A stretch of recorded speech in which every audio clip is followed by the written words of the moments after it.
Voilà, on parle aujourd'hui évidemment de la peur d'être quitté, d'être abandonné. Et c'est Hervé maintenant qui est avec nous. Et oui, les hommes aussi sont sensibles. Bonjour Hervé. Bonjour à toutes les deux. Bonjour Hervé. Bon, mais écoutez, effectivement, la peur d'être abandonné, rejeté, c'est quelque chose qui est encore présent chez moi, qui, je pense, est présent chez tout le monde. Mais là, pour donner une note, je dirais que je suis passé en l'espace de 15 ans de 10 à 5 sur 10. Voilà. Ah, vous avez fait le trajet à l'envers, vous? Non, j'ai eu la peur d'être abandonné très très tôt, très très jeune. Le rejeté, j'ai eu j'ai eu pas mal de revers là-dessus, et ça s'est traduit d'ailleurs beaucoup dans les relations de couple que j'ai pu avoir, jusqu'à ce que je fasse un travail qui m'a permis, plusieurs d'ailleurs, qui m'ont permis à travers les bouquins et aussi aide thérapeutique, qui m'ont permis en fait de comprendre l'origine d'une part, et aussi comment le traverser. Parce que ça, c'est comprendre l'origine, ça aide, et oui. Après comprendre pour le traverser, c'est une autre histoire. Alors ça, je suis ravie de vous entendre, Hervé, et on voit bien que là, c'est une parole d'homme, c'est-à-dire que qu'est-ce qu'on en fait, et vous avez 100% raison, quoi. C'est-à-dire que ressasser sans cesse les raisons qui font qu'on a telle peur, ok, mais à un moment, qu'est-ce qu'on en fait? Le passé, c'est le passé, et si on veut être bien, il faut en faire quelque chose, et puis à un moment donné, lui tourner le dos. Hein. Oui. Transformer le plomb en or. Et alors, qu'est-ce que vous en faites de votre passé, justement? Que j'en fais? En fait, tout simplement, quand cette peur se présente, parce qu'elle peut encore se présenter chez moi, bien sûr, oui. J'en prends conscience à travers le corps. Aujourd'hui, c'est comme ça que ça se passe. Puis il y a des choses qui remontent, et puis c'est des prises de conscience. Bon, je continue un travail avec une aide thérapeutique. Par contre, ce travail-là, je l'ai appris avec un thérapeute, mais d'une manière totalement fortuite. Et c'est vrai que ça a été un déclic chez moi, à savoir que c'était plus en profondeur, que c'était un peu comme quand on parle des mémoires qui restent cachées. Bon, on peut parler, moi, chose que j'ai fait, j'ai parlé pendant 8 ans avec un psychiatre pour sortir d'une problématique familiale. Et au final, 8 ans après, je comprenais pas pourquoi. J'en ai suffisamment parlé, c'est bon. Et non. En fait, dans le corps restent des fois des empreintes. Et là, par cet intermédiaire, mais quelle que soit l'émotion d'ailleurs, voilà. Et cette peur du rejet, je dirais. Mais ça veut dire quoi? Ça veut dire, Hervé, que vous êtes vraiment maintenant en relation avec vos ressentis? C'est-à-dire que... Oui, plus qu'avant. Parce que c'est ça, finalement, qui est important.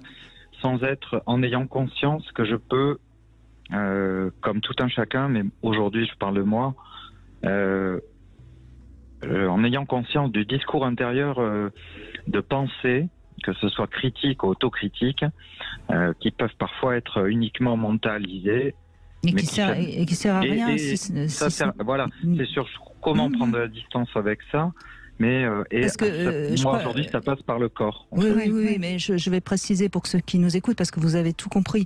C'est-à-dire que si vous laissez le mental continuer à dire ok, j'ai peur parce que mes parents, mes enfants, mes frères, mais je ne sais quoi, machin, vous n'avancez pas, vous tournez en rond. Tandis que si vous êtes dans votre ressenti corporel et que vous faites quelque chose, par exemple, vous vous mettez à respirer pour vous rassurer, ou etc., à ce moment-là, vous pouvez aller bien.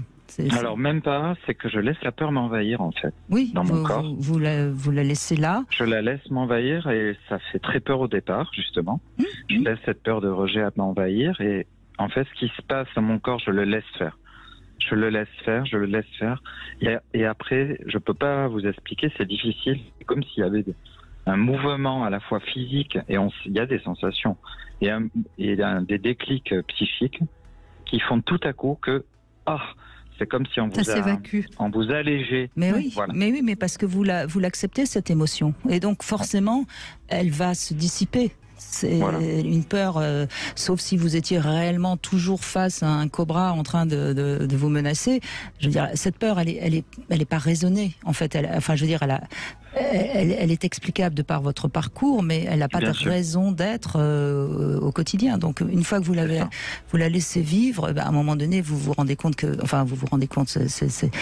elle part toute seule parce qu'il n'y a pas de raison, sauf si vous recevez un SMS de votre compagne qui vous dit je te quitte, bien sûr. Mais comme tout à fait. C'est bravo Hervé, parce que c'est important votre témoignage. Ça montre bien qu'il faut laisser le corps et l'émotion à un moment donné circuler, et puis ça s'en va et ça revient, mais ça s'en va. Tout à fait, c'est clair. Après, ça commence à se manifester, mais ça a pu... Mais là où vous avez raison, c'est qu'au départ, c'est un peu douloureux, désagréable, et c'est peut-être pour ça qu'on la laisse, on ne va pas dans son ressenti. Et vous acceptez C'est surtout d'y aller. Que je ne savais pas qu'on pouvait aller à ce point-là dans son ressenti, que ça pouvait sans se mettre faire en danger. émerger des choses. Oui. Voilà.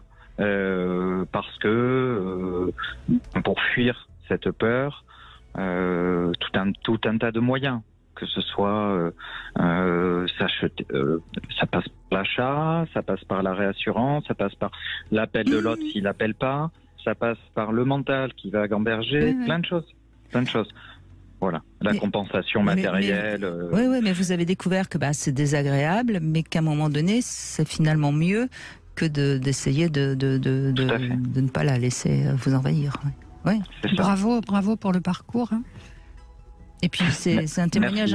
Non, mais c'est un témoignage important, Hervé, parce que depuis le début, on a eu des personnes qui expliquaient les raisons de leur peur. Bon, ok, c'est bien, mais c'est indispensable même. Mais après, il faut basculer dans la suite, quoi. Qu'est-ce qu'on en fait et comment on le vit et comment on accepte de le vivre. C'est ça. Après, mon intuition, c'est une question. Je pense que l'humain, je vois culturellement.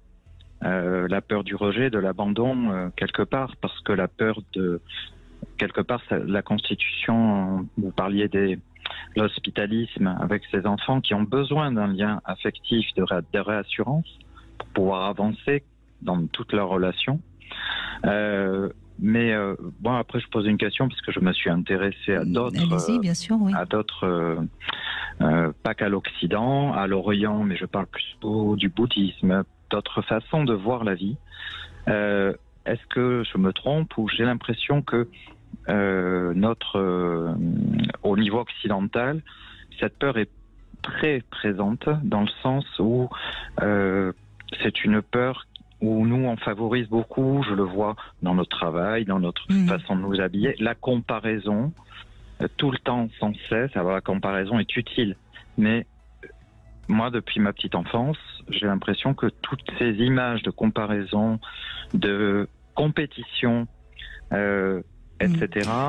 Ça existe dans toutes les sociétés, mais je me demande... Votre question est tout à fait intéressante, et on va y répondre dans un instant, Hervé. Ce sera peut-être le propos de notre Love Conseil, finalement, Orient-Occident.